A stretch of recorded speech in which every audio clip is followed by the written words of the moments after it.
താത്വികമായ ഒരു അവലോകനമാണ് ഞാൻ ഉദ്ദേശിക്കുന്നത്. ഒന്ന്, വിഘടനവാദികളും പ്രതിക്രിയാവാദികളും പ്രഥമദൃഷ്ട്യാ അകൽച്ചയിലായിരുന്നെങ്കിലും അവർക്കിടയിലുള്ള അന്തർധാര സജീവമായിരുന്നു എന്ന് വേണം കരുതാൻ. ഒന്ന്, ബൂർഷ്വാസികളും തക്കം പാർത്തിരിക്കുകയായിരുന്നു. അങ്ങനെയാണ് തെരഞ്ഞെടുപ്പ് നമുക്ക് പ്രതികൂലമായി ഭവിച്ചത്. അതാണ് പ്രശ്നം. മനസ്സിലായില്ല. അതായത് വർഗാധിപത്യവും കൊളോണിയലിസ്റ്റ് ചിന്താസരണികളും റാഡിക്കലായിട്ടുള്ള ഒരു മാറ്റമല്ല. ഇപ്പൊ മനസ്സിലായോ എന്തുകൊണ്ട് നമ്മൾ തോറ്റു എന്നുള്ളത്? ലളിതമായിട്ടൊക്കെ പറഞ്ഞാൽ എന്താ? ഈ പ്രതിക്രിയാവാദകവും കൊളോണിയലിസവും എന്നൊക്കെ പറഞ്ഞ് വെറുതെ കൺഫ്യൂഷൻ ഉണ്ടാക്കുന്നതിന്. ഉത്തമം ഉണ്ടാതിരിക്കും. സ്റ്റഡി ക്ലാസ്സിലൊന്നും കൃത്യമായി വരാത്തതുകൊണ്ടാണ് നിനക്കൊന്നും മനസ്സിലാവാത്തത്. കോട്ടപ്പള്ളിക്ക് മനസ്സിലായോ? എങ്കിലും ഒന്ന് പറഞ്ഞു തന്നാട്ടെ, നമ്മൾ എന്തുകൊണ്ട് തോറ്റു? കുമാരപിള്ള സാറ് നമ്മുടെ താത്വിക ആചാര്യനാണ്. തൽക്കാലം അദ്ദേഹം പറയുന്നത് നമ്മൾ കേട്ടാ മതി.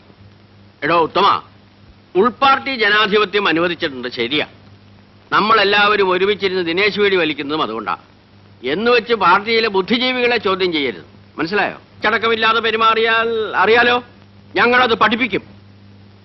ക്രിയാത്മകമായ ഈ ചർച്ചയിലൂടെ ഉരുത്തിരിഞ്ഞു വന്ന ഒരു കാര്യം ഞാൻ പറയാം. ഒന്ന്, INSP, അതായത് നമ്മുടെ പ്രധാന എതിരാളി. അവരിൽ ചില കൊള്ളാമെന്ന ചെറുപ്പക്കാർ രംഗത്ത് വന്നിട്ടുണ്ട്. ആളുകൾക്ക് അവരോട് വലിയ മതിപ്പാ. ആ മതിപ്പ് പൊളിക്കുകയാണ് നമ്മൾ ചെയ്യേണ്ടത്.